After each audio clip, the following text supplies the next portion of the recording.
देश की राजधानी दिल्ली में कोरोना की बेकाबू रफ्तार के बीच लॉकडाउन लगाने का फैसला लिया गया है। उपराज्यपाल अनिल बैजल और मुख्यमंत्री अरविंद केजरीवाल की बैठक में ये फैसला हुआ है। दिल्ली में सोमवार यानी कि आज रात 10 बजे से लेकर 26 अप्रैल की सुबह तक लॉकडाउन लागू रहेगा। इस दौरान बेवजह बाहर निकलने पर मनाही होगी और वीकेंड लॉकडाउन जैसे ही पाबंदियां होंगी। एक हफ्ते के लॉकडाउन के दौरान दिल्ली में सख्ती लागू रहेगी। बेवजह दिल्ली से बाहर निकलने की इजाजत नहीं है। सिर्फ जरूरी क्षेत्र से जुड़े लोग बाहर आ पाएंगे। दिल्ली में सभी प्राइवेट ऑफिस को वर्क फ्रॉम होम ही करना होगा। सरकारी दफ्तर में आधे ही ऑफिसर आ सकेंगे। अस्पताल जाने वाले, मेडिकल स्टोर जाने वाले, वैक्सीन लगवाने जाने वाले लोगों को लॉकडाउन में छूट मिलेगी। Railway station, airport, bus station जाने वाले लोगों को भी छूट मिलती रहेगी। मेट्रो बस सर्विस चालू रहेगी, लेकिन 50% यात्रियों को इजाजत मिलेगी। दिल्ली में बैंक, एटीएम खुले रहेंगे, साथ ही पेट्रोल पंप भी खुले रहेंगे। धार्मिक स्थलों को खुला रखा जाएगा, लेकिन किसी विजिटर के जाने की इजाजत नहीं होगी। दिल्ली में सभी theatre, auditorium, spa, gym, swimming pool को बंद करने का फैसला लिया गया है। दिल्ली के हालात पर क्या बोले मुख्यमंत्री? मुख्यमंत्री अरविंद केजरीवाल ने प्रेस कॉन्फ्रेंस में जानकारी दी कि इस लड़ाई में जनता की मदद जरूरी है। हमने हर चीज जनता के सामने रखी है। दिल्ली में आज सबसे अधिक टेस्ट हो रहे हैं। हर रोज टेस्टिंग की संख्या को बढ़ाया जा रहा है। दिल्ली सरकार ने किसी से मौत के आंकड़े भी नहीं छुपाए। दिल्ली में कितने बेड्स, आईसीयू बेड्स और अस्पतालों की क्या हालत है, हमने जनता को सब बताया है।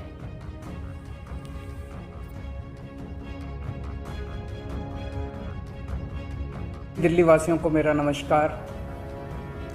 पिछले 1 साल से जब से कोरोना शुरू हुआ है, मैं समय समय पे आपके बीच में आके सभी तथ्यों को, परिस्थितियों को ईमानदारी के साथ आपके सामने रखता रहा हूँ, आपसे चर्चा करता रहा हूँ। एक चीज़ हम लोगों ने हमेशा गांठ बांध के रखी, आपको कभी गलत तथ्य नहीं दिए, आपसे कभी झूठ नहीं बोला। जो था आपके सामने रख दिया। अगर स्थिति अच्छी थी तो भी आपको बताया, स्थिति खराब थी तो भी आपको हमने ईमानदारी से बताया, क्योंकि हम पहले दिन से समझ गए थे कि ये इतनी बड़ी आपदा है कि आपके साथ के बिना, जनता के साथ के बिना अकेले इस आपदा से सरकार सामना नहीं कर सकती। जनता का सहयोग और जनता की सहभागिता इस पूरे संघर्ष में बेहद ज़रूरी है। और जब तक जनता को सच नहीं बताया जाएगा, सारे तथ्य जनता के सामने नहीं रखे जाएंगे, तब तक जनता की भागीदारी सुनिश्चित करना असंभव था। इसीलिए हमने हर चीज़ आपके सामने रखी। हमने टेस्ट नहीं कम होने दिए। आज दिल्ली के अंदर सबसे ज़्यादा टेस्ट हो रहे हैं। मैं तो ये कहूँगा कि अगर प्रति 10 लाख की पॉपुलेशन पे देखा जाए तो शायद पूरी दुनिया में सबसे ज़्यादा टेस्ट दिल्ली में हो रहे हैं। मैंने देखा कि कई जगहों पे उन्होंने टेस्ट कम कर दिए। टेस्ट कम कर दिए तो केस कम आने लग गए। इस तरह से तथ्यों के साथ कई जगह हेर फेर करने की कोशिश की गई। हमने ऐसा नहीं किया। हमने टेस्ट कम नहीं किए, उल्टे कम करने की वजह हमने दिल्ली में टेस्ट कई गुने बढ़ा दिए। आज लगभग 1 लाख टेस्ट दिल्ली में डेली हो रहे हैं। हमने मौत के आंकड़े आपसे नहीं छुपाए। जितनी मौतें होती थी हमने सब आपके सामने रखी, ईमानदारी से रखी। अगर ज़्यादा हो रही थी तो ज़्यादा बताई, कम हो रही थी तो कम बताई। कितने बेड्स हैं, कितने आईसीयू बेड्स हैं, क्या परिस्थितियां हैं, हर चीज़ आपके सामने ईमानदारी के साथ रखी। और इसी वजह से जब भी हमने कड़े निर्णय लिए, हमें आपका पूरा सहयोग मिला, दिल्ली की जनता का पूरा सहयोग मिला। मैं हमेशा कहता हूं कि हमारी दिल्ली एक परिवार है। दिल्ली के 2 करोड़ लोग एक परिवार हैं, और जब परिवार में कोई आपदा आती है तो सारे परिवार के लोग मिलकर उसका सामना करते हैं। अब भी हम सभी मिलकर इसका सामना करेंगे। पहले भी जीत हुई थी, अब भी जीत होगी। आज दिल्ली में क्या परिस्थिति है? पिछले 24 घंटे में दिल्ली में लगभग 23,500 केस आए हैं। उसके पिछले 24 घंटे में लगभग 25,500 केस आए थे। तो पिछले 3-4 दिन से रोज हम देख रहे हैं लगभग 25,000 के करीब केस आ रहे हैं। पॉजिटिविटी बहुत ज़्यादा बढ़ गई है, संक्रमण दर बहुत ज़्यादा बढ़ गई है। दिल्ली के अंदर अस्पतालों में उपलब्ध बेड्स की भारी कमी हो रही है। डेली 25-25 हज़ार अगर पेशेंट्स आएंगे तो कोई भी व्यवस्था चरमरा सकती है। दिल्ली के अंदर बेड्स की भारी कमी हो रही है। आईसीयू बेड्स दिल्ली में लगभग ख़त्म हो गए हैं। आज सुबह मैं ऐप पे देख रहा था 100 से भी कम आईसीयू बेड्स दिल्ली में बचे हैं। ऑक्सीजन की भारी कमी हो रही है। कल हमने सेंट्रल गवर्नमेंट को भी लिखा है, उनसे बातचीत चल रही है। परसों रात को एक हादसा होते होते बचा। एक प्राइवेट हॉस्पिटल ने हमें बताया कि परसों रात को 3 बजे के करीब उनके अस्पताल की ऑक्सीजन लगभग ख़त्म हो गई। वो बोले जी हम तो बहुत बुरी तरह से डर गए, बहुत बड़ा हादसा हो सकता था। इधर उधर हाथ पैर मार के किसी तरह से उन्होंने कहीं से ऑक्सीजन का इंतजाम किया। दवाइयों की कमी हो रही है, रेमडेसिविर दवाई की खासकर काफ़ी कमी हो रही है। ये सारे तथ्य मैंने आपको डराने के लिए नहीं बताए। ये सारी परिस्थिति है और इन परिस्थितियों में हमें अब अगला कदम क्या उठाना है, इस पे चर्चा करने के लिए मैंने आपको ये परिस्थिति बताई है। तो दिल्ली के अंदर कोरोना की परिस्थिति काफ़ी गंभीर है।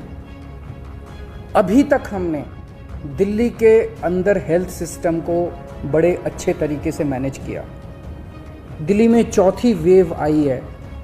पहली वेव पिछले साल जून में आई थी जिसमें 4,500 के करीब केस आए थे। दूसरी वेव आई फिर सितंबर में, फिर तीसरी वेव आई जिसमें 8,500 के करीब केस आए थे। दुनिया के कई शहर ऐसे हैं, बड़े बड़े देशों के, विकसित देशों के शहर, जहां 6,000 केस आए तो उनका पूरा हेल्थ सिस्टम चरमरा गया, कोलैप्स कर गया। दिल्ली में 8,500 केस आए पिछली बार तीसरी वेव में, तब भी हमारा सिस्टम कोलैप्स नहीं किया। उल्टे हमने और ज़्यादा अपनी तैयारियां शुरू कर दी। आज 25,000 केस आए हैं। अब दिल्ली का हेल्थ सिस्टम अपनी सीमा तक पहुंच गया है। हमारा हेल्थ सिस्टम अब बहुत ज़्यादा तनाव में है। मैं ये नहीं कहूँगा कि हमारा हेल्थ सिस्टम अभी कोलैप्स किया है, लेकिन आज हमारा हेल्थ सिस्टम बहुत ज़्यादा तनाव में है। किसी भी हेल्थ सिस्टम की अपनी सीमाएं होती हैं। अनगिनत पेशेंट्स तो कोई भी सिस्टम नहीं ले सकता ना। किसी भी सिस्टम की अपनी सीमाएं हैं। पिछले 5 साल में आपकी सरकार ने दिल्ली में बहुत बड़े स्तर पे स्वास्थ्य के क्षेत्र में काम किया है। खूब नए हॉस्पिटल खोले हैं, मोहल्ला क्लिनिक, पॉली क्लिनिक बनाए हैं। बहुत बड़े स्तर के ऊपर स्वास्थ्य के क्षेत्र में काम हुआ है। यही कारण है कि आज 25,000 केस के ऊपर भी दिल्ली का सिस्टम चल रहा है। लेकिन अब इसके बाद अगर तुरंत कुछ कठोर कदम नहीं उठाए गए तो ये सिस्टम कोलैप्स कर सकता है। और अगर हेल्थ सिस्टम कोलैप्स कर गया तो मुझे डर है कहीं बहुत बड़ी त्रासदी ना हो जाए। जैसे मैंने बताया कि कल एक अस्पताल में ऑक्सीजन बिल्कुल ख़त्म हो गई थी और बहुत बड़ी त्रासदी होते होते बची। मैंने वीडियोस देखे हैं, तस्वीरें देखी हैं, आपने भी देखी होंगी सोशल मीडिया पे। दुनिया के कई शहर ऐसे हैं जहां कॉरिडोर में पेशेंट्स पड़े हुए हैं, सड़कों के ऊपर लोग दम तोड़ रहे हैं। अभी तक हमने दिल्ली को उस किस्म की त्रासदी से बचाया है, वैसा नहीं होने दिया। आज सुबह 11 बजे मेरी और एलजी साहब की मीटिंग हुई और इन सारे पहलुओं के ऊपर, सारी परिस्थिति के ऊपर काफ़ी विस्तार से बातचीत हुई। और उस बातचीत के बाद हमें ये लगा कि दिल्ली का हेल्थ सिस्टम बड़ी मात्रा में और अधिक पेशेंट्स अब लेने में असमर्थ है। अगर हमने अभी लॉकडाउन नहीं लगाया तो कहीं ऐसा ना हो कि बड़ी त्रासदी हो जाए। हम किसी भी हालत में दिल्ली को उस परिस्थिति में नहीं ले जाना चाहते जहां कॉरिडोर के अंदर पेशेंट्स पड़े हैं, सड़कों पे लोग दम तोड़ रहे हैं। आज सभी परिस्थितियों का जायजा लेने के बाद आपकी सरकार को ये लगता है कि दिल्ली में कुछ दिन के लिए लॉकडाउन लगाना ज़रूरी है। तो आज रात को 10 बजे से अगले सोमवार को सुबह 5 बजे तक 6 दिन के लिए दिल्ली में लॉकडाउन लगाया जा रहा है। इस दौरान जाहिर है कि जो एसेंशियल सर्विसेज हैं वो जारी रहेंगी, खाने पीने की, मेडिकल व्यवस्थाओं की वो जारी रहेंगी। ये शादियों का सीज़न है, लोगों के बड़े मुश्किल से रिश्ते बनते हैं, हम उनके रिश्ते तोड़ना नहीं चाहते, तो लोगों की शादियां संपन्न हों, लेकिन केवल 50 लोगों के गैदरिंग के साथ संपन्न हो। उसके लिए अलग से पास दिए जाएंगे। इसके बारे में अभी थोड़ी देर में डिटेल्ड ऑर्डर जारी हो जाएगा कि कौन कौन सी चीज़ें जारी रहेंगी और कौन सी चीज़ों पर पाबंदी रहेगी। मैंने और एलजी साहब के हम दोनों ने निर्णय तब लिया है जब हमारे पास कोई उपाय नहीं बचा था।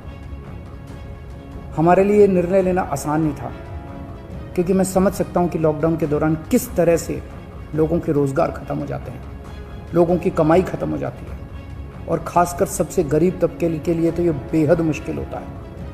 जो दिहाड़ी करके रोज़ कमाते हैं उनके लिए तो बेहद मुश्किल हो जाता है। पिछली बार जब देश में लॉकडाउन लगा था, हमने देखा कि किस तरह बड़ी संख्या में प्रवासी मजदूर अपने गांव जाने लगे थे।